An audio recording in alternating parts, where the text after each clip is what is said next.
Bien, ¿cómo están? Buenas tardes. ¿Cómo se encuentran?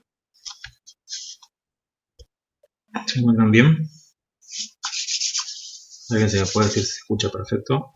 Si no, Hola, profe. Sí, hola, bien. Noelia, Priscila, Hola. Ivana, Andrés, Matías, Miriam, Nair, Valentina. ¿Están ahí?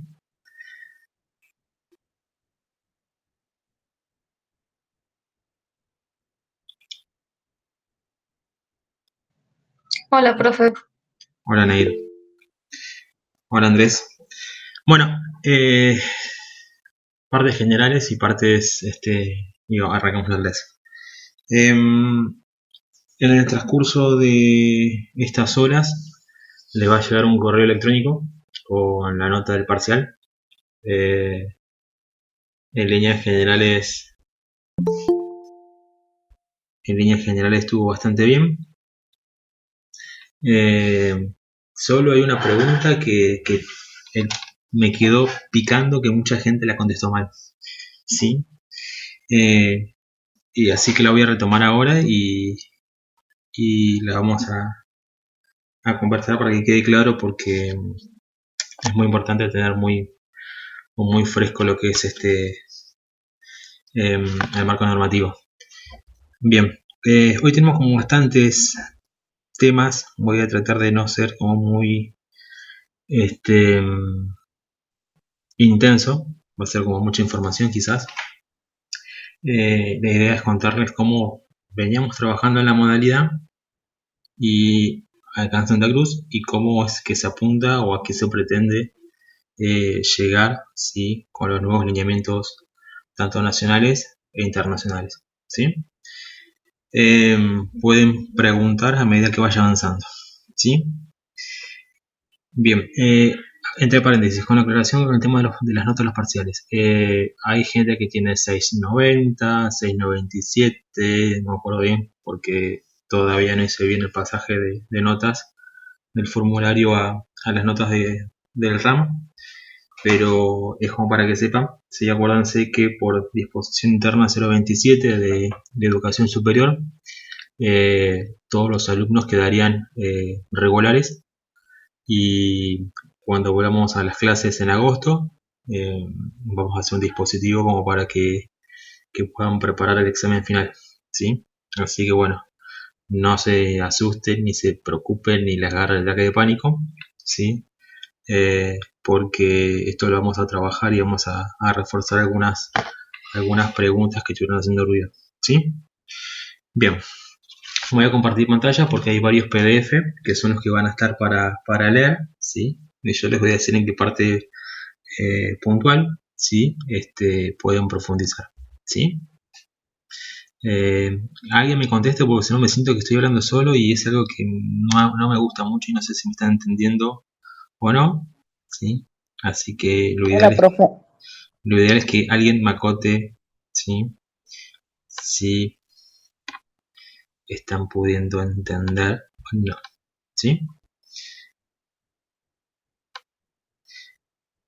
Bien, hay 4 documentos PDF. Yo voy a minimizar todo esto. Voy a ver pantalla completa. Bien, yo les cuento, pues entonces si no va a convenir pantalla completa. Quizás.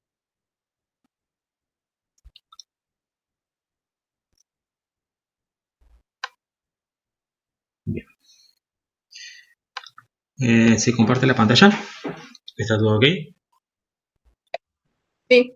Bien, perfecto. Les cuento.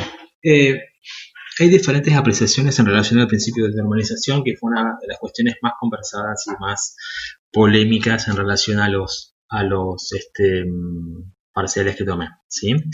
Normalizar, sí, es básicamente, ¿sí?, tiene que ver con un principio que es usado y está muy fuertemente ligado con lo que hacemos en integración escolar, que es tratar de que se den pautas lo más normales posible en el estudiante, ¿sí? Este principio lo que hace, ¿sí?, y está fuertemente basado y está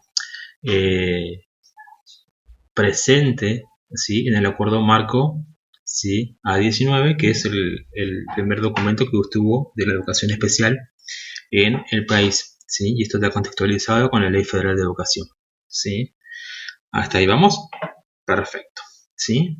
Bien, este principio de normalización lo que hace es justamente partir de de la premisa fundamental, que es que el estudiante, ¿sí? Tiene que aprender, ¿sí? Los mismos contenidos, ¿sí? Que los estudiantes. En caso excepcional que no se pueda adaptar a los tiempos o al formato único que brinda la escuela común, ¿sí? La escuela de nivel, tenemos que realizar los ajustes, ¿sí? Que en el documento del acuerdo marco lo llama adaptaciones curriculares. ¿Vamos hasta ahí? Alguien que me diga que sí, así yo no me siento que estoy hablando solo y están entendiendo todo, porque yo las pantallas no las estoy, solamente veo mi documento PDF.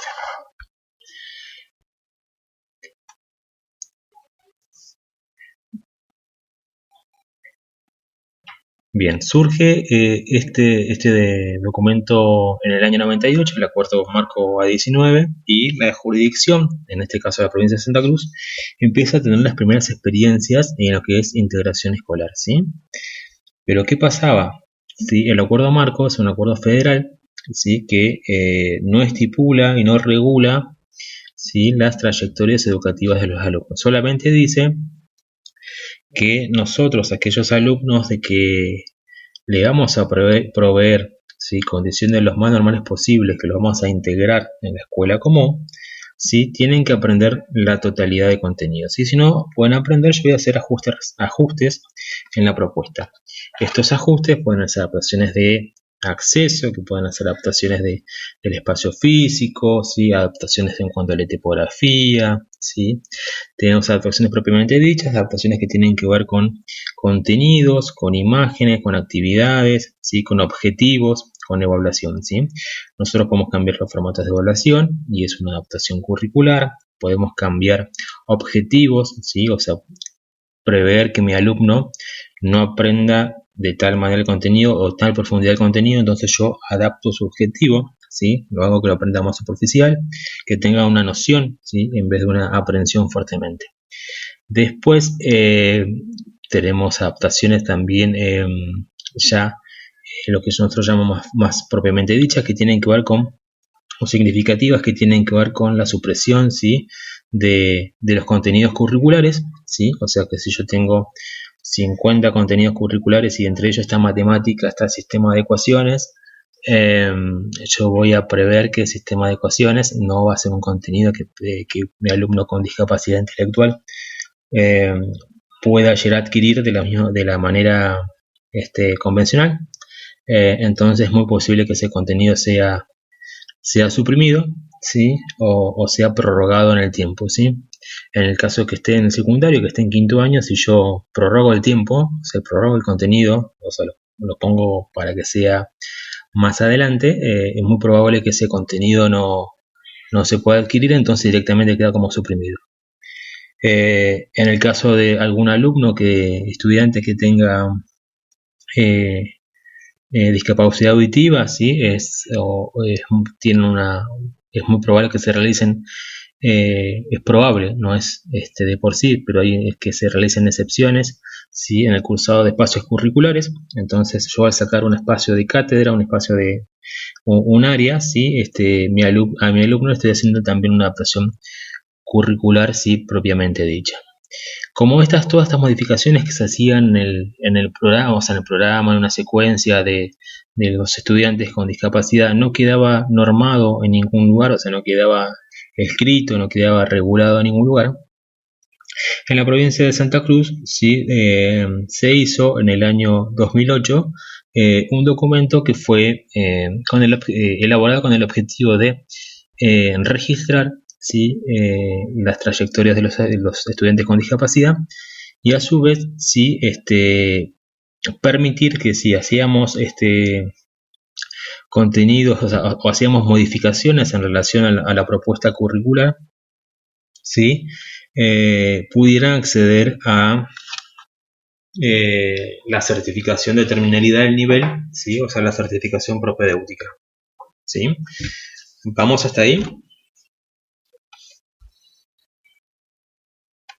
¿Están? ¿No se me durmieron todavía?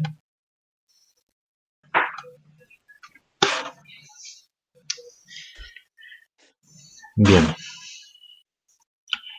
Básicamente la certificación propedéutica, ¿sí? Para hacer una aclaración, es la certificación que tienen ustedes, ¿sí? Que es la que otorga el nivel, ¿sí? Los niveles inicial, primario y secundario, que acreditan la terminalidad de justamente sus estudios, ¿sí? Una certificación propedéutica, el objetivo es habilitar, ¿sí? A la inscripción de un nivel a un grado superior, ¿sí? Y guardan una estrecha relación con, en el caso de Santa Cruz, con la de otras jurisdicciones, ¿sí? Y están avaladas justamente por un ente nacional que las regula, justamente para que tenga este alcance a nivel federal, ¿sí? Eso es como para que entiendan qué es la certificación propedéutica. ¿Vamos hasta ahí? Bien. Surge en el 2008 este documento, ¿sí? El acuerdo 1146/08, acuerdo provincial del Consejo Provincial de Educación, 114608, y se lo conoce como documento PEP. Este documento lo que hace es justamente permitir, ¿sí? Que los estudiantes con discapacidad puedan acceder, ¿sí? A las escuelas de nivel, y también puedan, ¿sí? Acceder a un documento, ¿sí? Que está avalado a nivel de educación, a nivel Consejo Provincial de Educación, que le va a permitir, ¿sí? Adaptar su propuesta educativa y terminarla, ¿sí? Al igual que sus pares. ¿Esto qué hace? Si nosotros teníamos pocas experiencias hasta antes del 2008 en lo que era integración escolar, con este documento que nos regula, que nos habilita y que nos empieza a proponer, ¿sí? Repensar, ¿sí? Las ofertas educativas, a partir de este documento en el 2008 se genera como un boom, ¿sí? Es una explosión, para una forma de decirlo, ¿sí? De integración escolar. O sea, si teníamos 10 en el 2007, en el 2008 multiplicamos mucho más, ¿sí? Entonces, esto es lo que se genera con este documento. O sea, lo que primero que nos permite, y tiene mucha implicancia, es muy significativo. Santa Cruz fue una de las provincias vanguardia, junto con Córdoba, otras provincias de Buenos Aires, que empezaron a generar documentos propios, o sea, normativa propia, para poder asegurar justamente la trayectoria de estos alumnos. Este fue el primer plan, ¿sí? De configuración de apoyos que se generó a nivel provincial, ¿sí? Es muy importante porque es el primero. Está fuertemente pensado, ¿sí? Fuertemente pensado en lo que es integración escolar, ¿sí? Y básicamente lo que va a apuntar es a las adaptaciones curriculares de mi alumno, ¿sí? Para que pueda aprender, ¿sí? Durante el año. ¿Estamos? ¿Alguno lo conocía? Bajo un poquito, sí, vean el formato. Esto lo van a tener igual para estudiar, pero abajo para que vean el formato, así capaz que les suena. ¿Alguno lo ha visto alguna vez?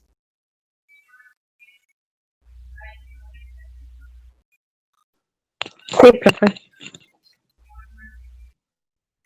Es la pregunta por sí o por no, ¿eh? Así que acá pueden hablar todos. Miriam Ibarra, sí. Bien. Deshabiliten un poquito los micrófonos, quiero escucharlos un ratito, porque si no hablo muy solo y después cuando yo hago preguntas en el trabajo integrador, puede llegar a estar mal. Acá yo voy a empezar a preguntar, así que estén atentos. ¿Sí? Voy a preguntar por los nombres. Salvo, creo, no sé si, y en este caso, ¿todos tienen micrófono? ¿Ninguno tiene dificultades de Sí, micrófono? profe. Bien. Yo disculpe, profe, pero entro y salgo a cada rato porque no sé cómo quiero prender el micrófono y al final salgo de la reunión y vuelvo a entrar y así sucesivamente. Bien. Ahí ahora pude prenderlo. Bien, perfecto. Andrés y Matías no tienen micrófono, así que bueno, pueden responder justamente por eh, eh, responder por el chat. Bien. Tenemos este documento, no lo vamos a analizar todavía en relación a la normativa. ¿Qué pasaba con la resolución 155 del Consejo Federal en relación a las trayectorias educativas? ¿Quién se anima a contestarme? ¿Se acuerdan que yo les dije que la 155 tenía una línea en relación a cómo configuraba el nivel inicial, el nivel primario y el nivel secundario de los estudiantes con discapacidad, que era como bastante polémico? ¿Qué pasaba?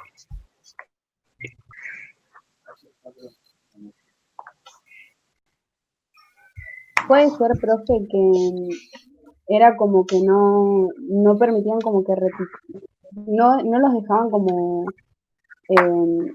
avanzar si no tenían todos los contenidos. O sea, si no habían visto todos los contenidos, no podían avanzar y tenían que ir como a la escuela especial o tenían que repetir algo así, profe. Sí, va por ahí. No era que... Sí, No Priscila. recibían el título, ¿no? Vamos, va por podían ahí. ingresar al secundario. Bien, no pueden ingresar al secundario. No reciben el título. Bien, no reciben el título. ¿Alguien más quiere agregar algo? Si no podían acreditar la totalidad del contenido, no podían continuar con el siguiente nivel. Bien, y ahora la repregunta. Esto lo decía el Acuerdo Federal 155. Pero yo les contaba recién que el documento PEP 1146/08, que es a nivel provincial, decía que podíamos hacer certificaciones no propedéuticas. ¿Qué pasará? ¿Cuál de los dos tendrá razón?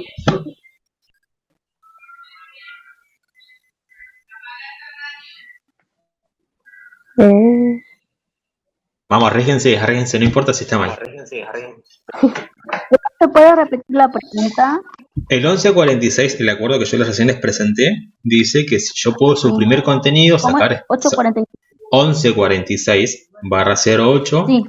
si yo saco documentos, si yo saco contenidos curriculares o saco alguna materia, igual mi alumno podía tener la certificación propedéutica, no propedéutica, según este acuerdo. El Consejo Federal, con la resolución 155, dice, bueno, los alumnos que terminan primaria, pero no tienen todos los contenidos, no pueden ir a secundaria, tienen que ir a la escuela especial. ¿Cuál de los dos tiene razón?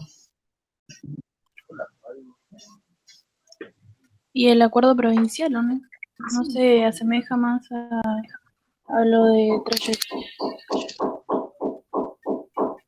Bien. Priscila dice que el A acuerdo... lo de trayectoria educativa. Bien, Priscila dice que el acuerdo provincial. ¿Alguien más? Arríense que ahora lo vamos a rever. Yo les voy a contar cómo es el procedimiento administrativo.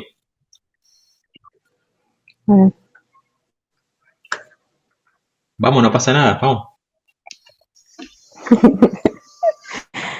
Soy malo, pero no tanto, che.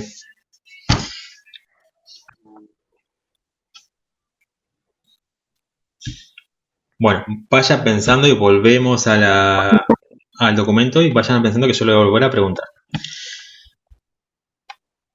Teníamos entonces el 1146 que nos empieza a regular a nivel provincial las trayectorias educativas, ¿sí? Es el plan educativo personalizado, ¿sí? A nivel provincial es un acuerdo que hoy por hoy, si bien no está derogado, seguiría vigente, comillas, porque es muy diferente a las nuevas vertientes en cuanto a política inclusiva. El plan educativo personalizado, básicamente, hay muchas cuestiones a revisar en relación a cómo fue planteado. Empieza con los nombres, con los datos personales, y fíjense, ¿sí?, cómo aparece esto: diagnóstico médico. ¿Sí? El diagnóstico médico. Nosotros, ¿sí?, educación especial y lo que es, vamos a un poquito de historia, nosotros estamos muy ligados a la parte de salud, ¿sí? Y justamente por eso tenemos muchas veces muchos desdibujos, ¿sí?, en cuanto a nuestra propuesta. Somos una propuesta educativa, no somos una propuesta rehabilitatoria.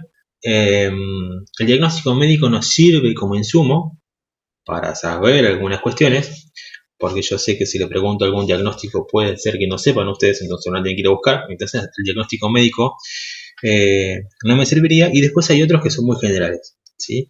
Si yo, por ejemplo, pongo diagnóstico médico síndrome de Down, ¿sí? Si bien es un diagnóstico médico, está catalogado, es muy amplio dentro del abanico, ¿sí?, de tipos de síndrome de Down que hay, porque a nivel anecdótico todos ustedes saben que es trisonomía del par 21, ¿sí? Es un tercer cromosoma en el par 21, pero eso puede ser por elección, ¿sí? O sea, hay diferentes mutaciones en relación a nivel genético. Entonces hay diferentes mutaciones, diferentes características que van a tener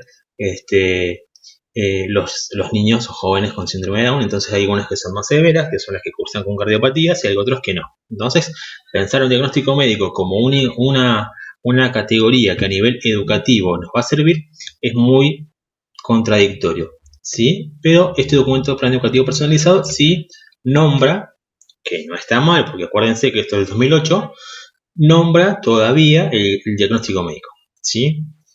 El diagnóstico educativo funcional, ¿sí? ¿Alguna vez escucharon el nombre ese? Diagnóstico educativo funcional.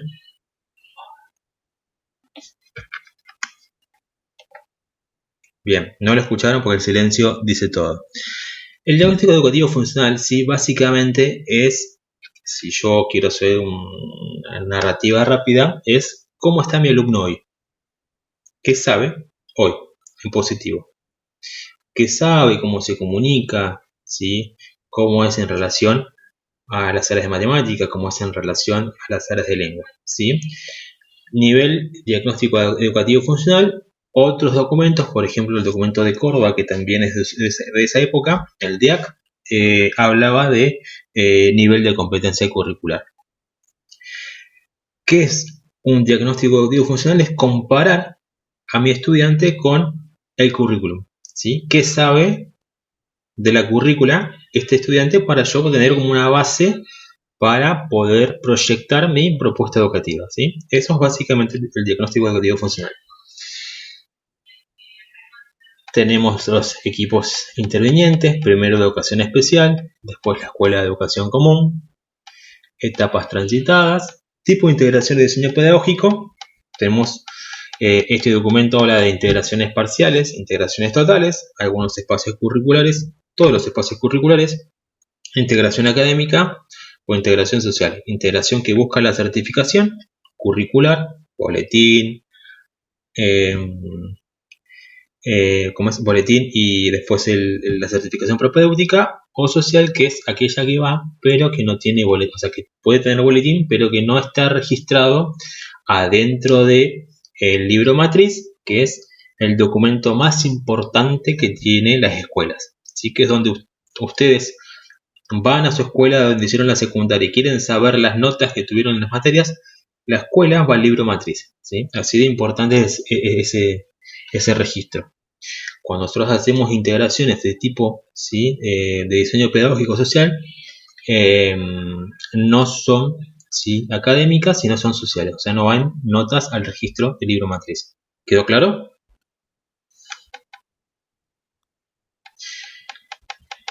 Expectativas de logro y estilo de aprendizaje. Estilo de aprendizaje y barreras frente al mismo. Estilo de aprendizaje. Este documento va a tener muchas corrientes, muchas versiones. Estilo de aprendizaje muy amplio. Hay escuelas que hicieron fuerte eje en los dispositivos básicos de aprendizaje, que son la atención, la memoria, la sensopercepción, ¿sí? La habituación. Tenemos como muchas categorías en cuanto a dispositivos básicos de aprendizaje. O podemos también recurrir, otras escuelas empezaron a hablar de estilos de inteligencia múltiple, ¿sí?, como estilo de aprendizaje, o sea, tipo de inteligencia musical, ¿sí?, social, o sea, lógico-matemática, o sea, con todo el tipo de inteligencia que tenemos, según Gardner, y tenemos diferentes formas de acceder, ¿sí?, en diferentes formas de aprender. Hay cuestionarios, hay valoraciones muy interesantes, ¿sí? Es muy importante que en su rol de estudiantes jueguen a sacar su estilo de aprendizaje, que es un consejo que le doy. porque de esa forma es mucho más fácil aprender. O sea, si yo puedo estimular, yo sé cómo aprendo, es mucho más simple a la hora de querer preparar un final, por ejemplo, o un parcial, ¿sí? Entonces hay muchos cuestionarios de valoración de estilo de aprendizaje. Si entran a Google y ponen cuestionarios de estilo de aprendizaje, van a encontrar muchas opciones. Y barrera frente al mismo tiene que ver con las barreras que tiene el estudiante para acceder, ¿sí?, a la propuesta curricular, ¿sí? Es un documento fuertemente basado en la integración escolar, ¿sí? Y todavía se eje, ¿sí?, en qué le cuesta. Comúnmente, por ejemplo, una barrera frente al mismo que estaba presente acá era si el chico tenía, ¿sí? Si el estudiante tenía, era disperso o presentaba memoria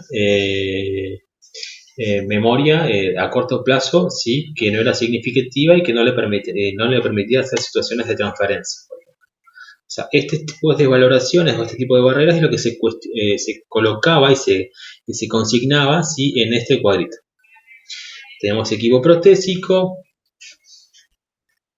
contexto familiar, contexto escolar, ¿sí?, profesional interviniente, plan educativo. Adaptaciones generales, que son las adaptaciones de acceso, ¿sí?, adaptaciones específicas, y acá lo más importante. Porque es una propuesta que está basada netamente en la integración escolar. Y los que los conocen o habrán hecho alguna vez este documento sabrán porque es bastante tortuoso hacerlo. Yo estaba en séptimo grado, en el área de matemática. ¿Qué tenía que hacer? Mi profesor de séptimo grado, o sea, mi compañero de trabajo de séptimo grado, profesor de matemática, me daba su planificación con todos los contenidos conceptuales y procedimentales. Yo como docente o como maestro integrador, ¿sí?, lo que tenía era que hacer cargar todos los contenidos acá dentro de los contenidos conceptuales y los contenidos procedimentales. Y en base a estas dos columnas yo tenía que hacer la adaptación curricular de ese contenido, o suprimir ese contenido, o prorrogar ese contenido, dependiendo que sea. ¿Estamos hasta ahí? Dígame si quedó claro. ¿Sí, no? Sí.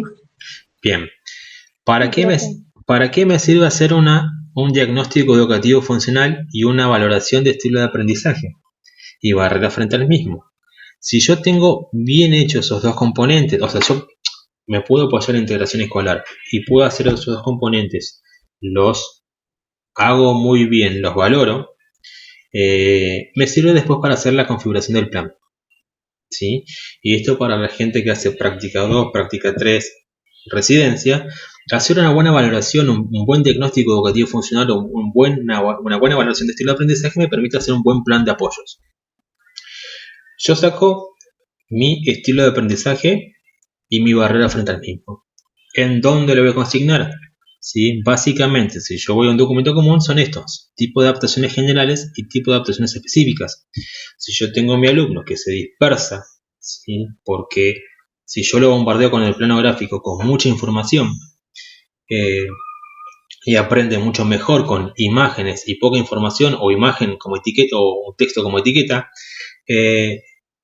yo le valoré el estilo de aprendizaje, entonces lo pongo como adaptación general, porque este recurso, esta estrategia me va a servir para todos los espacios curriculares, ¿sí?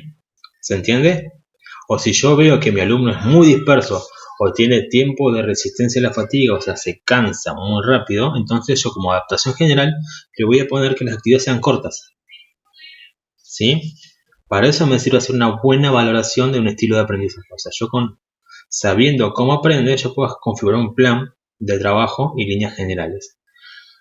Ahora bien, el primer componente que estaba al principio del documento, que era el diagnóstico educativo funcional, me sirve para tener idea, o sea, para tener la noción de qué sabe, ¿sí?, o de dónde puedo partir para generar nuevos aprendizajes. Entonces, ese diagnóstico educativo funcional me va a servir para las adaptaciones curriculares. Si yo tengo, por ejemplo, hice el diagnóstico educativo funcional, mi alumno sabe recitar los números hasta el 20, puede hacer conteo hasta el 10, ¿sí? Y yo tengo el contenido en el área de matemática, numeración hasta el 20, ¿sí? Yo en la adaptación curricular tengo que saber diferenciar cuándo voy a pedir que cuente y cuándo voy a pedir que haga un recitado. O sea, el recitado, por ejemplo, no tiene que ver con correspondencia número-cantidad, sino que uno aprende los números porque sí. Aprende los nombres, solamente los números. No tiene la representación mental de la cantidad. Entonces, si yo hago esta parte, si yo hice ese buen análisis del diagnóstico educativo funcional y sé cuándo recita y cuándo puede contar, o hasta qué número puede contar, yo voy a hacer una buena adaptación curricular. ¿Sí? ¿Quedó claro hasta ahí? Dígame que sí. Sí. Bien. Esto es lo que marcaba, ¿sí?, lo que era el documento 1146. ¿Sí? Ustedes saben que Santa Cruz en el 2000, a nivel nacional se sancionó la Ley Nacional de Educación en el 2006 y en Santa Cruz tardamos un poquito de años en implementarla, ¿sí? Porque si van a lo que es los nuevos diseños curriculares de nivel primario y nivel inicial, ¿sí?, se van a dar cuenta que tuvo como un tiempo bastante importante, ¿cierto?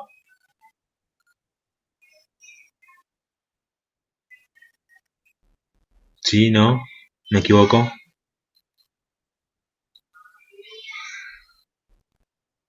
Bueno, voy a obviar ese silencio. Como verán, me cuesta mucho las clases virtuales porque no me escucho, entonces yo no sé si voy muy rápido y si lo estoy mareando con toda la información que estoy dando, porque yo sé que es mucho. Entonces, pregunten, ¿sí? Por favor. Tenemos este documento 1146/08, salió de tiempo a nivel provincial, pero fue un buen avance y bastante interesante. Para que se den cuenta, al principio, ¿sí? Este documento, y es algo como una aclaración que le hice a varios en el parcial, nosotros en la cátedra, y vieron que yo lo usé como distinción, las necesidades educativas especiales, ¿sí?, no son de este paradigma, ¿sí?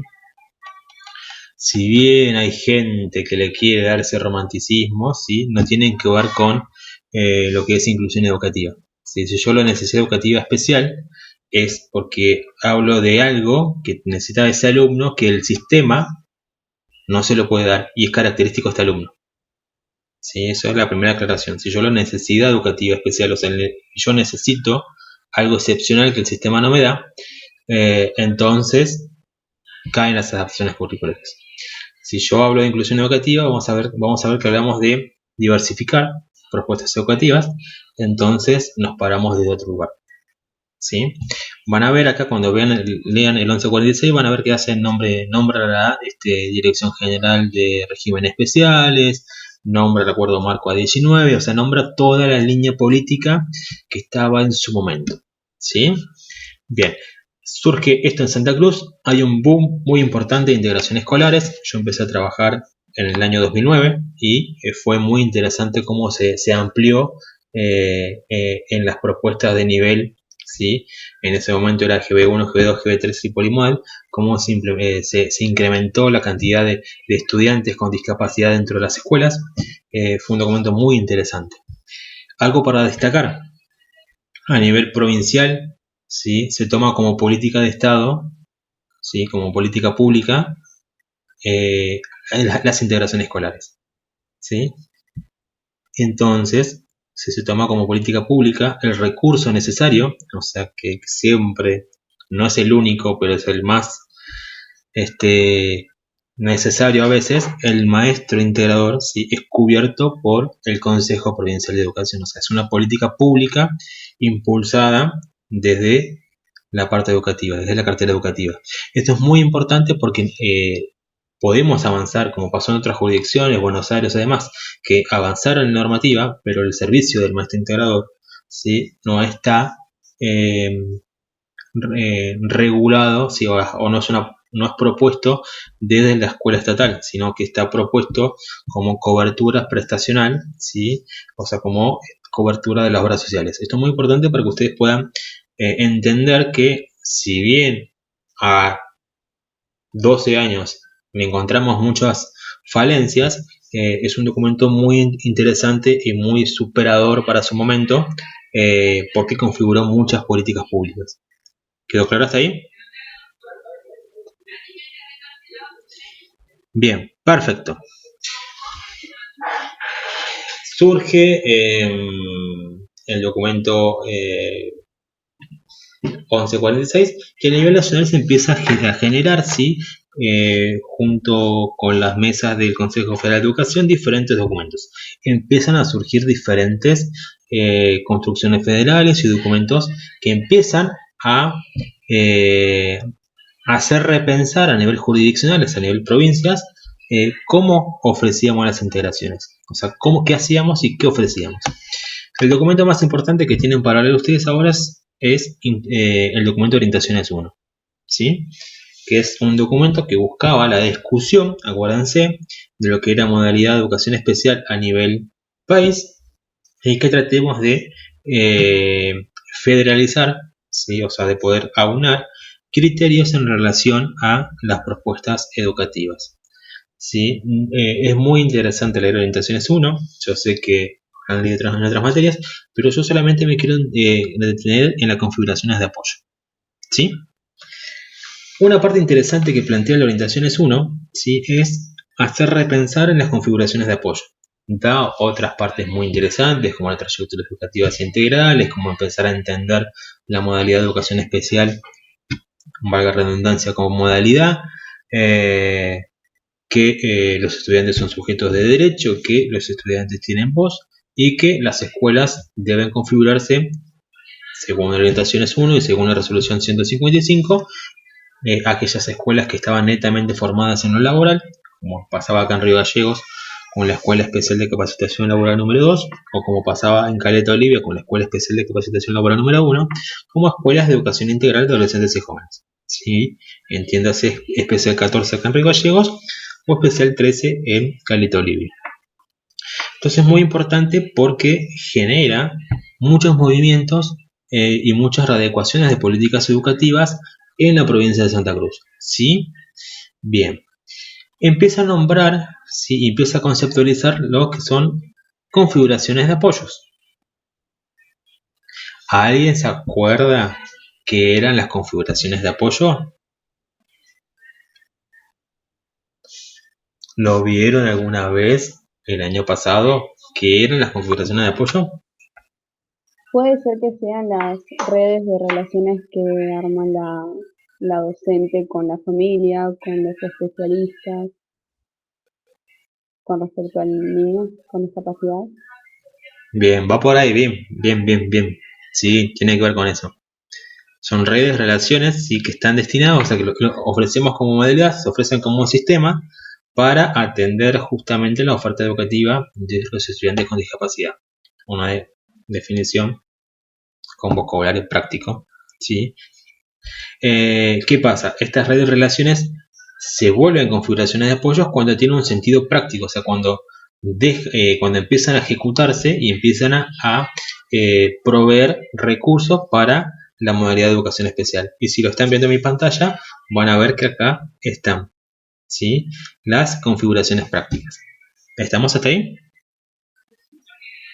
¿Alguien se anima a decirme qué era la atención?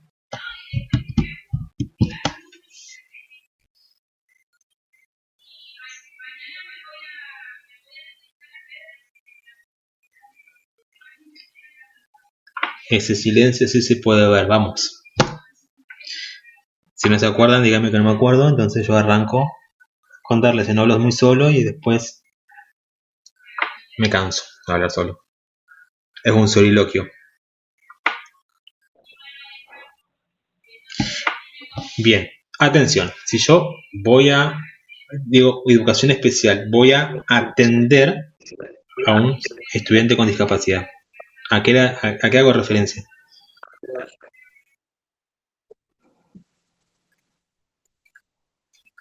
Si yo quiero implementar una integración escolar / una inclusión educativa, ¿qué es lo primero que yo tengo que hacer? Si me dicen, bueno, vos tenés a Pepito, tu estudiante con discapacidad, y a partir de hoy lo vas a atender. ¿Qué es lo primero que vamos a hacer nosotros? Pensemos.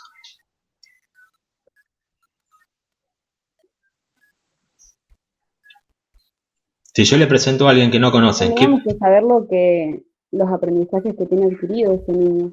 Bien, Para de ahí, de esa base, arrancar. bien, le puedo hacer el gráfico educativo funcional.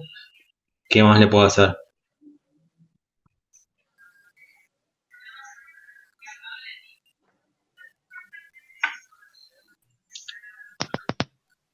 Bien, si yo voy a Algo atender... que, Diga. bueno, tenemos que empezar a conocerlo. Bien, perfecto. Conocerlo, ¿sí? Si nosotros vamos a atender a alguien, ustedes van al médico y quieren que lo atienda, ¿qué es lo primero que va a fijarse el médico? ¿Qué les pasa? ¿Qué necesitan? El punto de partida para empezar a trabajar. Lo mismo pasa, y entre comillas, hacemos un paralelismo con la escuela. O sea, nosotros recibimos un estudiante con discapacidad, lo primero que vamos a hacer es la atención, o sea, vamos a valorar las necesidades, o sea, cómo está hoy, qué necesita, por qué, ¿sí? Hace falta el apoyo y el abordaje de educación especial, ¿sí? Entonces, la atención es como lo primero que tenemos que hacer. Segunda adaptación práctica, la configuración práctica de apoyos, asesoramiento y orientación. Nosotros vamos a asesorar y orientar, ¿sí?, la mejor propuesta educativa para este estudiante. Puede ser orientar a la familia, ¿sí? Nosotros no decidimos, ¿sí?, sino que orientamos y asesoramos para que se genere la mejor trayectoria educativa integral de mi alumno. ¿Qué pasaba? En un momento nosotros, y volvemos a hacer, ¿se acuerdan que habíamos hablado de trayectorias reales y trayectorias teóricas? ¿Sí? Si nosotros hablamos de trayectoria, hablamos de trayecto, ¿sí?, hablamos de recorrido de un río, ¿sí?, había surgido en su momento que la educación especial hacía derivaciones, ¿sí? ¿Cierto? Derivar, ¿sí?, es frenar y reorientar hacia otro lugar esta trayectoria, ¿sí?, este curso del río, ¿sí? En su momento fue muy realizado, ¿sí? Yo en su momento hice estas derivaciones o estas modificaciones de trayectoria, ¿sí? Teníamos un sistema curricular que solamente permitía estos ajustes. Entonces, si no podía aprender, ¿sí?, por X consecuencias del sistema educativo, porque a veces el sistema educativo te lleva a 1000 por hora, entonces aparecieron estas derivaciones o aparecieron estas modificaciones de trayectoria, ¿sí? Nosotros como profesionales asesorábamos, ¿sí?, o orientábamos a la familia qué forma podían construir la mejor propuesta educativa, ¿sí? En su momento tuvimos mucho peso porque las escuelas al principio, hace muchos años, decidían, o sea, yo decía, el alumno X no puede ir a la escuela común, va a escuela especial, ¿sí? Decidíamos. Esta configuración tiene que ver con asesorar, ¿sí?, con orientar a la familia. Es decir, bueno, este es el abanico real de situación y esta es la mejor forma de trabajar. Esto funciona con la familia, con el estudiante, como sujeto de derecho, como vos, ¿sí?, para decir lo que le pasa, decir lo que siente, y a la escuela. La próxima configuración de apoyo tiene que ver con la capacitación, con proveer, ¿sí?, a las instituciones, a entes, ¿sí?, estrategias para el abordaje de personas con discapacidad, provisión de recursos. La provisión de recursos tiene que ver con dotar a las escuelas de nivel con, valga la redundancia, recursos que puedan ser tanto a nivel pedagógico, a nivel didáctico, equipamientos, inclusive si maestros de apoyo a la inclusión también es una provisión de recursos, ¿sí? Y esto es muy importante. La escuela especial puede intervenir en un proceso inclusivo, pero no hace falta que sea consigo sí con el maestro integrador o con un maestro de apoyo a la inclusión. puede trabajar a través de las asesorías técnicas, puede proveer orientaciones, puede hacer la atención, ¿sí? Y esto implica que la escuela especial se está haciendo, ¿sí?, presente, está siendo corresponsable en la intervención de este alumno o este estudiante con discapacidad, ¿sí? El maestro de apoyo a la inclusión no es el único recurso que brinda la educación especial. Cooperación y acción coordinada es justamente poder acordar y poder trabajar de manera conjunta. Seguimiento tiene que ver con la elaboración de documentación que favorezca justamente poder salvaguardar y poder documentar la trayectoria educativa de este alumno, ¿sí? Y una de las configuraciones de apoyo que mucho no se realiza, que es muy interesante que alguien la haga, que es la investigación, que tiene que ver con la posibilidad de la educación especial de problematizar y de hipotetizar, ¿sí?, situaciones que tengan que ver con el aprendizaje o situaciones que tengan que ver con X problemática de sujetos con discapacidad. ¿Estamos?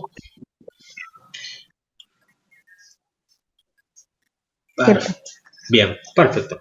Entonces teníamos el documento 1146, este documento de orientación es 1, nos empieza a mover todo, nos empieza a decir, bueno, piensen en educación especial en las trayectorias educativas integrales, piensen que son una modalidad, piensen de que son que son más que maestro integrador, sino que tienen todas estas posibilidades de generar recursos o configuraciones de apoyo prácticas, ¿sí? Surge posteriormente la resolución del Consejo Federal 155 y repregunto lo que hice antes. El 1146 planteó las trayectorias educativas y aquellos alumnos que le hacíamos modificaciones, decía el 1146 que podían recibir la certificación no propedéutica. El 155 decía aquellos alumnos que terminan a nivel primario pero que no tienen la terminalidad de la totalidad de los contenidos, ¿sí?, no pueden acceder a nivel secundario. ¿Cuál de las dos tiene razón? En el año 2011. En Providencia. El 11.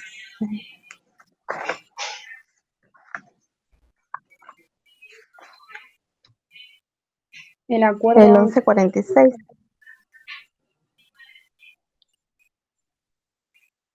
Y vamos, escuché dos voces nomás.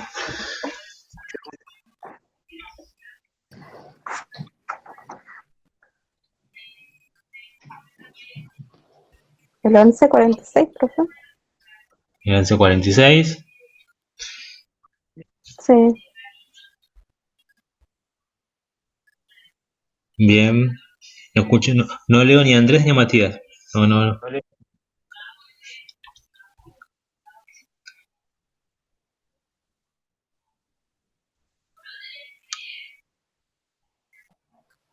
¿El 1146?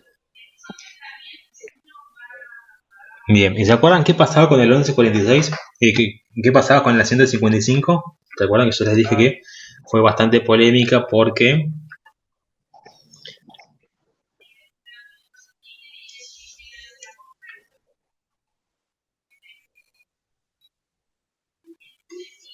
¿Cómo, profe? Porque se entrecorta la última. qué pasaba con la resolución del Consejo Federal 155 que yo les dije que tenía un problema y que hace que se reajuste y se genera la 311? ¿Qué pasaba? Puede ser de que era por el tema del nivel primario y secundario y que si el alumno no podía directamente lo mandaban a una escuela especial, algo así, creo que era. No me acuerdo muy Bien, bien. eso dice la 155. ¿Y la 311 qué dice? Que no, que, o sea, como que sacan eso, como que igual lo incorporan. Bien, ¿y por qué lo incorporan? ¿Qué diferencia hay? Hay más de más allá de eso.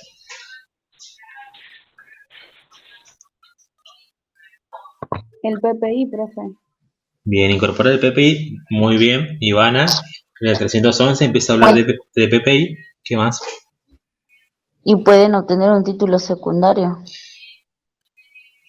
Bien, ¿y antes no? No, antes se los negaban. Muy bien. Incorporación del PPI, bien. Ahora, ¿qué pasaba? Vamos al 2011, o vamos a un par de años. Yo en el 2011 tenía 26 años. Creo que sí, no sé qué mala cuenta. En el 2011, ¿sí? En ese momento estaba bastante... ¿qué pasaba? Yo tenía mi alumno que egresaba así del nivel primario, pero no hacía todos los contenidos. Yo decía, bueno, tengo el 1146, Acuerdo Provincial del Consejo de Educación, que me dice que mi alumno puede tener certificación no propedéutica. El Consejo Federal de Educación, resolución 155, me dice que si mi alumno no termina con todos los contenidos, tiene que ir a una escuela especial. Y, lamentablemente, tenía razón la resolución del Consejo Federal 155 en ese momento. ¿Por qué? Porque la certificación no propedéutica no existe. ¿Sí? Está el 1146, estuvo muy interesante en su momento, plantea muchas cuestiones muy ricas en relación a pensar procesos inclusivos, pero cuando propuso hacer certificaciones no propedéuticas, cayó en un vacío legal, porque eso no existe. ¿Sí? Para toda normativa, si vos tenés 20 contenidos, tenés que aprobar los 20. Ustedes que están estudiando la formación docente, si tienen 36 créditos, 36 espacios curriculares, tienen que aprobar 36. No pueden aprobar 35 y un cuarto y son casi profes. ¿Sí? ¿Estamos? Las certificaciones propedéuticas son estándar, o sea, es cuando prueban la totalidad. ¿Sí? Esto está normado. ¿Sí? Entonces la resolución 1146 tenía este vacío y se aplicaba exactamente lo que decía la resolución 155. Alumnos de primaria, ¿sí?, que no tenían título, ingresaban a una escuela especial por más del 1146. ¿Sí? Entonces hoy por hoy, si sacan cuenta, a más de 12 años cuesta mucho todavía ver estudiante con discapacidad a nivel secundario. ¿Sí? Y es por esto, porque esta resolución tenía, este acuerdo del Consejo Federal tenía este vacío. ¿Sí? ¿Quedó claro? Perfecto. Bien. Seguimos avanzando, se empieza a cuestionar, así como pasaba a nivel nacional, ¿sí? Se seguía debatiendo entre la resolución del Consejo Federal 155, aquellos alumnos que se les cortaba el derecho a poder ingresar a una escuela común, o sea, ingresar a escuela secundaria por más que tengan ajustes razonables significativos, ¿sí?, que puedan continuar sus estudios. Entonces, lo que se hace es que se siga trabajando. Se sigue trabajando y surge en el año 2016 la resolución del Consejo Federal 311/16, que establece que es la resolución que habilita la certificación, la acreditación y la titulación de estudiantes con discapacidad adentro del sistema educativo. ¿Sí? Empieza a establecer lo que es el PPI, ¿sí?, el Plan Pedagógico para la Inclusión, ¿sí?, y empieza a establecer como partes muy importantes la corresponsabilidad. ¿Sí? Que empieza a decir, bueno, está bien, el estudiante con discapacidad es del nivel, interviene en la modalidad de educación especial, pero es del nivel. ¿Sí? Está. Primera aclaración. Primera aclaración con esta resolución del Consejo Federal. ¿Sí? La modalidad de educación especial, ¿sí?, ya deja de ser necesaria para intervenir y para asegurar la trayectoria educativa de los estudiantes con discapacidad. Es optativa. ¿Sí? Yo tengo mi hijo con discapacidad, yo elijo, ¿sí?, si quiero que la escuela especial intervenga. ¿Está? ¿Por qué? Porque esta resolución se basa en el principio inclusivo del sistema educativo. Si bien nosotros usamos la integración escolar como estrategia para llegar a la inclusión educativa, siempre acuérdense que la inclusión educativa es una política pública del sistema educativo. O sea, todas las escuelas de nivel inicial, primario, secundario y superior deberían ser inclusivas. ¿sí? Deberían atender a la diversidad, deberían proveer diferentes formatos de planificaciones, proveer diferentes formatos de evaluación, ¿sí? Proveer diferentes tipos de experiencias en relación a toda la gama y la variable de estudiantes que tienen, ¿sí? En este eje, en esta filosofía se apoya la resolución de 311. Entonces empieza a decir que la escuela del nivel es la máxima responsable, ¿sí? De los estudiantes con discapacidad y funcionan como corresponsables, o sea, como garantes, ¿sí? De este proceso educativo, la escuela especial y la familia. Mi hijo tiene discapacidad, yo como familia no quiero que intervenga la escuela especial 1, bueno, no interviene. La escuela pública, la escuela del nivel no me puede obligar a que tenga maestro integrador. A que si no tiene maestro integrador, no se puede quedar en la escuela. ¿Sí? ¿Se entiende? Esto se basa acá, se basa en la ley, se basa acuérdense, en la Convención Internacional de los Derechos de las Personas con Discapacidad, en el artículo 24, ¿sí? La modalidad es optativa. Mañana hay paro docente. La maestra de primaria va y el maestro integrador o de apoyo a la inclusión no va, y el alumno con discapacidad tiene que ir igual. Y se lo tiene que atender igual, a como si fuera, porque supuestamente trabajan juntos y son corresponsables. ¿Sí? ¿Quedó claro? Sí, Bien.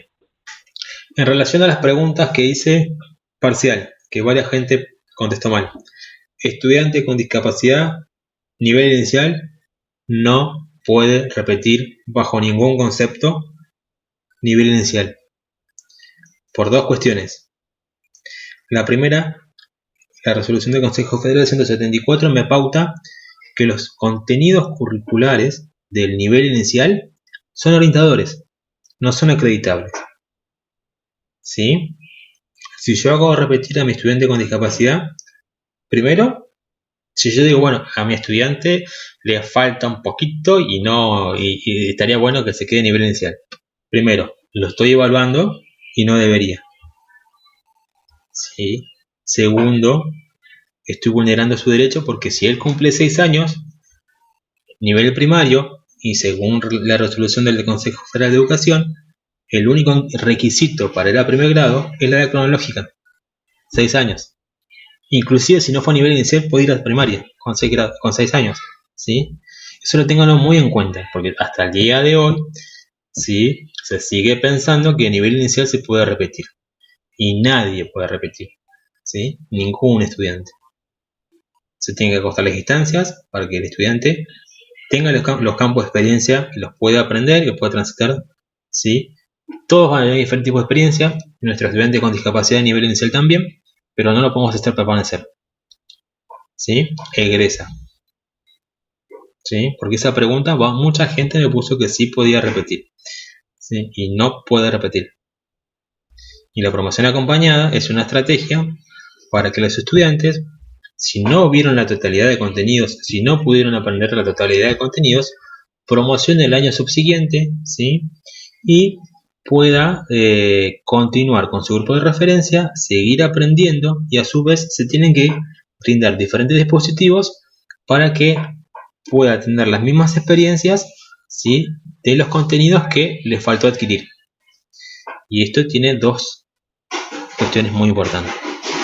La primera es que el diseño curricular es espiralado. O sea, si ustedes van al primer contenido curricular de matemática, que es numeración, van a ver que en primero dice hasta el 10, en segundo dice hasta el 100 y en tercero dice hasta el 1000. Si es espiralado, se supone que si yo trabajo en progresión, ¿sí? Lo puedo hacer todo dentro de la unidad pedagógica, ¿sí? Es muy importante entender eso.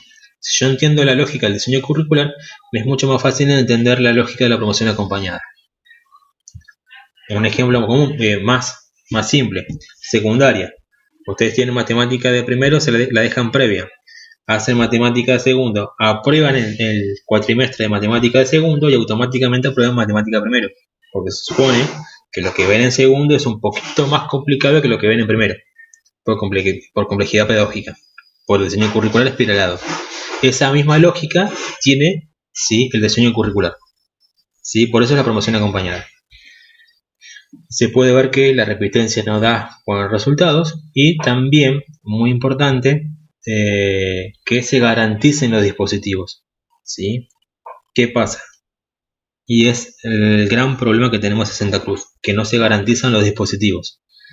Pasan, se hace la promoción acompañada y después, como dispositivo general que hay en Santa Cruz, son los DAP, los dispositivos de aprendizaje prioritario, que son los tallercitos que se dan después de hora, por ejemplo, que es la hora de una hora curricular, una hora de reloj después de clase, arrancan en agosto, ¿sí? Entonces yo perdí desde marzo hasta agosto sin poder generar dispositivos de aprendizaje prioritario, ¿sí? Obviamente, yo ya tengo 6 meses casi perdidos, de los cuales me quedan agosto, 3 meses para trabajar, ¿sí? Los contenidos del año pasado más los nuevos, ¿sí? Ese es el problema que tiene hoy por hoy la promoción acompañada. Y es por eso que muchos estudiantes llegan a séptimo grado con muchos contenidos adeudados en aprendizajes de sus niveles de los primeros años, por esto, porque los dispositivos llegan tarde, o no se garantizan o no van, ¿sí? Acuérdense, los que son viejos como yo, ¿sí? Si no aprendían algo, ¿qué les pasaba? Nos mandaban a la maestra particular, ¿sí? La misma lógica vendría a ser los dispositivos de aprendizaje prioritario, ¿sí? Están pensados para que nadie tenga que pagar de más, para que haya equidad de oportunidades en cuanto al ingreso y que todos puedan terminar con la totalidad de los contenidos del nivel, ¿sí? Bien, volviendo a la resolución del Consejo Federal 311/16, promoción, acreditación, certificación y titulación de los estudiantes con discapacidad, ¿sí? Básicamente van a encontrar que a nivel inicial, nivel primario y nivel secundario repite lo mismo. Repite la corresponsabilidad, repite que para todos los alumnos no es necesario generar un documento, en este caso lo llama PPI, Plan Pedagógico para la Inclusión. Algunos estudiantes sí, otros estudiantes no, ¿sí? Muy importante. Si mi estudiante no necesita ajustes razonables, aprende a la par de los compañeros, es funcional, ¿sí? No hace falta ajustar nada, no hace falta elaborar un documento para él, ¿sí? Porque sería redundante. Y establece básicamente que se lo tienen que evaluar, al igual que sus compañeros, con el documento único, ¿sí? Del nivel. En este caso es el nivel primaria, si es nivel inicial con los informes, si es nivel primario con el boletín, igual que a nivel secundario.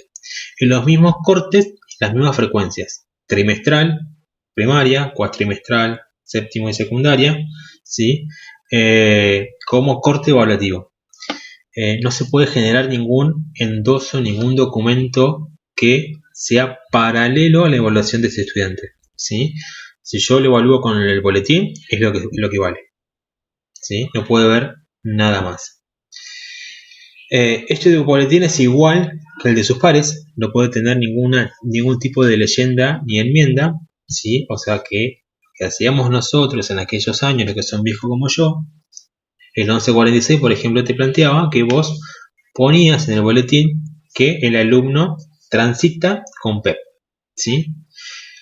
En esta resolución del Consejo Federal 311 te dice que no puedes incluir nada, ninguna leyenda que no sea las propedéuticas o las estandarizadas para el boletín, ¿sí? Si yo coloco alguna leyenda, puedo estar generando un acto discriminativo porque marco la diferencia, ¿sí? Muy importante. Segundo, la certificación. La certificación la otorga la escuela de nivel, ¿sí? Yo hice el PPI, hice ajustes razonables, hice una propuesta para mi estudiante y lo que voy a hacer es evaluar al igual que sus pares y lo voy a evaluar si tiene PPI al PPI y si no tiene PPI no evalúo, o sea lo evalúo con la planificación tal cual está, ¿sí? Y la titulación, que es la titulación propedéutica que tienen todos los estudiantes. Bien, ¿me siguen hasta ahí?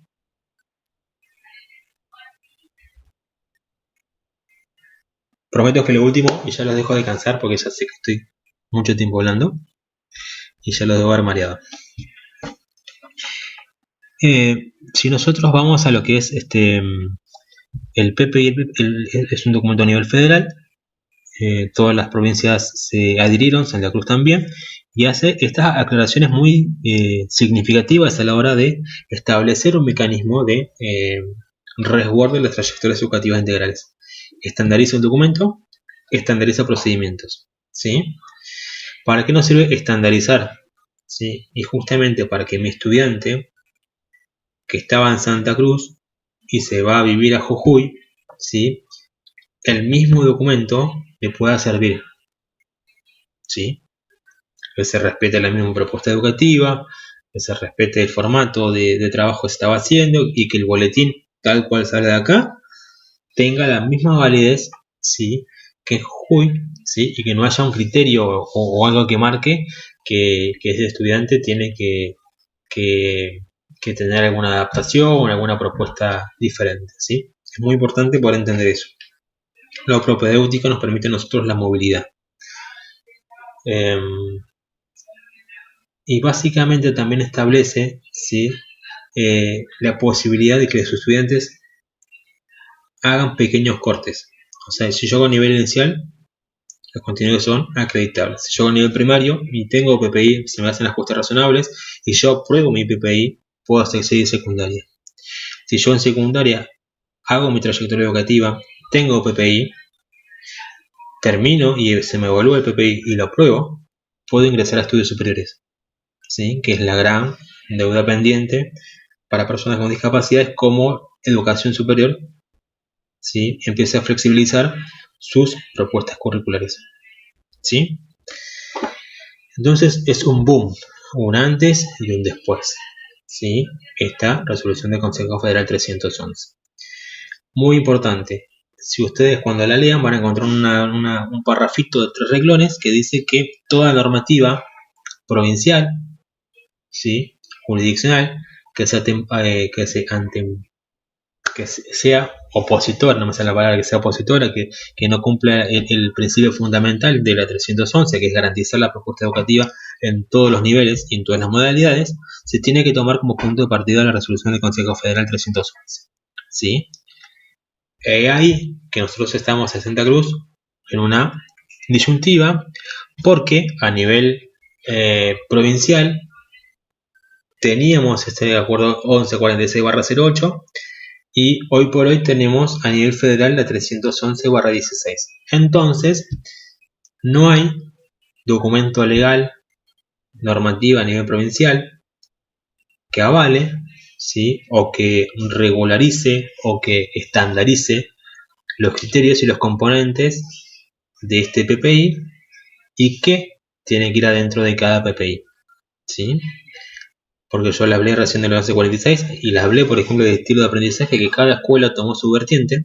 Lo mismo pasa con el PPI. Cada escuela entiende o sobreentiende, por ejemplo, barreras de aprendizaje, los tipos de barreras del aprendizaje. Entonces, cada escuela puede catalogar o puede interpretar qué son las barreras de aprendizaje, ¿sí? Este documento lo van a seguir profundizando posteriormente. Esperemos que salga pronto una sustancia provincial, así podemos trabajarla, pero es interesante que lo conozcan, ¿sí? A diferencia del 1146, este tiene principio de inclusión, ¿sí? Basa en la necesidad de establecer, ¿sí? Ajustes razonables como última instancia. Por eso es muy importante que ustedes puedan entender y conceptualizar qué son los ajustes razonables y qué es el diseño universal, ¿sí? Bien. Si volvemos y hacemos un paralelo con la inclusión educativa, la inclusión educativa te dice que nosotros tenemos que brindar experiencias y tenemos que tener una escuela o un aula que sea lo suficientemente abierta y flexible para atender a todas las personas, ¿sí? A todos los estudiantes en igualdad y en equidad de condiciones, ¿sí? En equidad de oportunidades. O sea, que todos puedan aprender independientemente, ¿sí? Del cómo, ¿sí? Sino que puedan aprender, ¿sí? Tiene que ver con brindar la cantidad de experiencias importantes, ¿sí? Hay diferentes formas de entender, ¿sí? propuestas educativas que sean inclusivas. Y ustedes estuvieron leyendo bastantes documentos sobre las propuestas educativas inclusivas que tienen que ver con generar climas inclusivos, con empezar a generar tiempos, actividades, recursos, explicaciones, trabajos colaborativos, experiencias que sean inclusivas, que ayudan justamente a generar una cultura que trabaje y que beneficie a todos los estudiantes. A su vez, yo les traigo un texto que van a leer ahora, también que es Diseño Universal para el Aprendizaje. CATS, que es una organización de Estados Unidos bastante importante que habla sobre el diseño universal, nos plantea y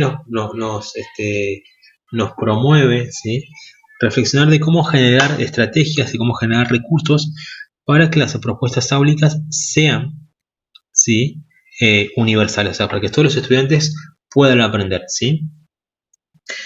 La diferencia. Nosotros, al hablar de inclusión, no hacemos alusión a personas con discapacidad. Al hablar de diseño universal del aprendizaje, tampoco hacemos alusión de personas con discapacidad, sino que hacemos alusión a que todos pueden aprender, a que todos tienen diferentes formas de aprender, diferentes tiempos y demás, ¿sí? Bien. Entonces, va a ser un texto que van a leer, ¿sí? Es interesante y es el que van a trabajar para el futuro trabajo práctico, ¿sí? Así que necesito que me digan si me están escuchando, porque es la parte que estoy prestando atención.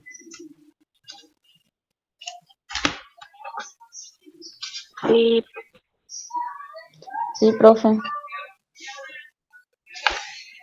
Bien. Ustedes van a leer acá que tenemos diferentes formas, ¿sí? Tenemos al principio que es un aprendiz experto, que significa currículum, ¿sí? En realidad dice que queremos decir con el currículum puede ser discapacidad, tiene que ver con pensar, ¿sí?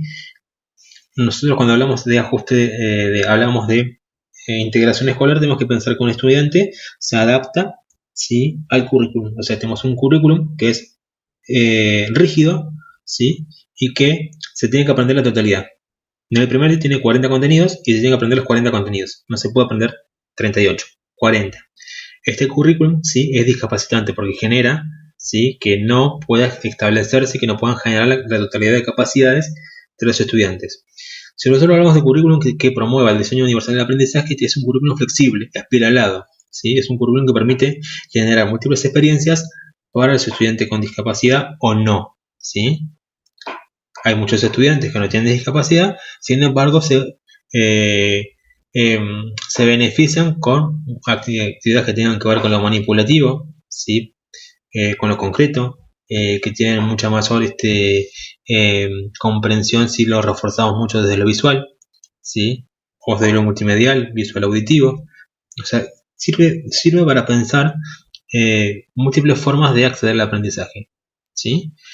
Esto hace fuerte hincapié en más la calidad de cómo aprende los contenidos que la cantidad de cómo aprende contenidos, ¿sí? Es la primera variante que hace, ¿sí? Un currículum estático habla de cantidad y no de calidad, ¿sí? Si ustedes van a nivel primario o tienen experiencias cercanas, tienen 10 contenidos y los llevan a 1000, ¿sí? Y si se demoraban y llegaba agosto o llegaba octubre y arrancaban a dar 30 contenidos en un mes y medio, ¿sí? Experiencia a nivel secundario. Eso tiene que ver con la propuesta curricular, ¿sí?, con el currículum rígido, duro, ¿sí?, que tiene que aprenderse tal cual, ¿sí? DUA plantea lo contrario, plantea decir, bueno, ¿qué contenidos son los principales? ¿Qué es el andamiaje? ¿Y de qué forma voy a ir hilando estos contenidos a lo largo dentro de la propuesta de nivel, ¿sí? O como escuela primaria, ¿cómo voy a hilar estos contenidos adentro del nivel? ¿Sí? Es todo un ejercicio, ¿sí? Es lo que muchas experiencias del mundo están haciendo. Suiza, ¿sí?, que evalúa desde una propuesta modular, ¿sí?, es muy interesante. Y a nosotros, como reflexión, ¿sí?, nos sirve empezar a entender cómo podemos trabajar con los alumnos de diferentes formas, ¿sí?, de generar actividades. Bien, tenemos diferentes principios, ¿sí? Tenemos diferentes formas de representación, diferentes formas de medio de acción y expresión y diferentes formas de suscitar interés. Hay como múltiples formas de trabajar, o sea, formas de generar motivación. O sea, formas de cómo representan, de cómo se expresan, ¿sí? Y cómo podemos hacer. Ejemplos, si ustedes van a la escuela y ven cómo funciona ahora y por hoy enseñar matemática, enseñar las operaciones matemáticas o la suma o la multiplicación.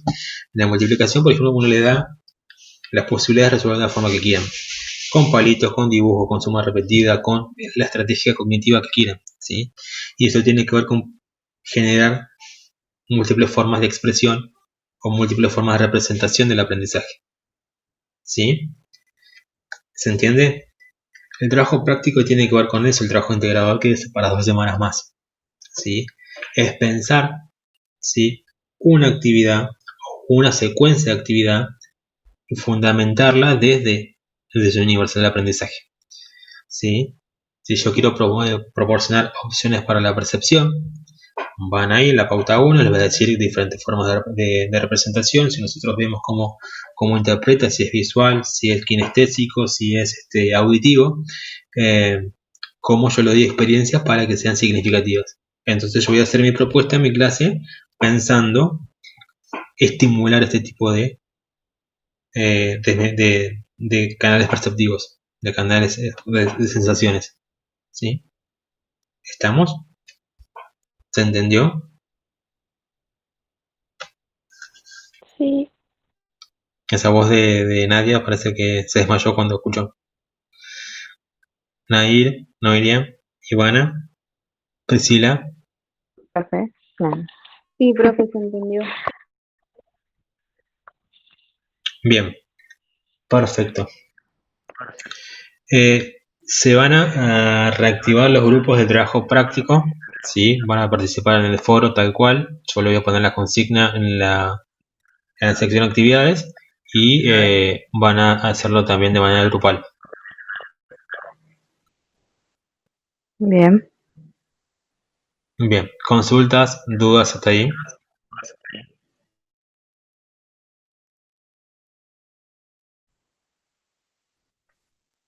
Mm. Bien, me encanta que haya quedado re claro entonces. Bueno, más tarde van a tener las notas de los parciales y cualquier cosa, duda, inquietud, me hablan por mensajería privada o intervienen en el foro de consultas porque hay muchas cuestiones que pusieron en las intervenciones de mejorar la clase y una de las cosas que me parece que es importante poder trabajar en el foro porque si bien en las consignas son del foro a veces son asincrónicas, a veces se genera que me responden en el foro 2 esta semana y ya pasó como un mes y medio. Entonces tengan en cuenta que cualquier cosa, cualquier duda, pregunten enseguida porque de esa forma yo puedo ir viendo cómo hago la lectura. ¿Sí? ¿Estamos? Bien. Nos estamos viendo la semana que viene, chicos. ¿Sí? Acuérdense que esto termina la semana del 10 de julio.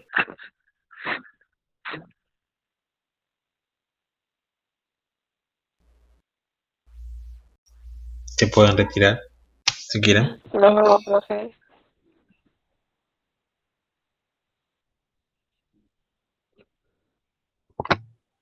Profe, ¿el grupo es el mismo que teníamos antes? Sí, Ivana, el mismo que tenían antes. No, gracias. Chao, profe. De nada, Ivana.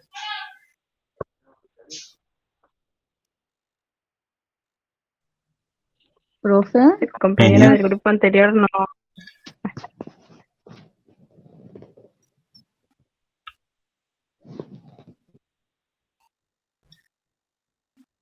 Sí, Miriam. No sé quién está hablando. ¿Profe? Sí. Adiós, Andrés. En el grupo. Sí.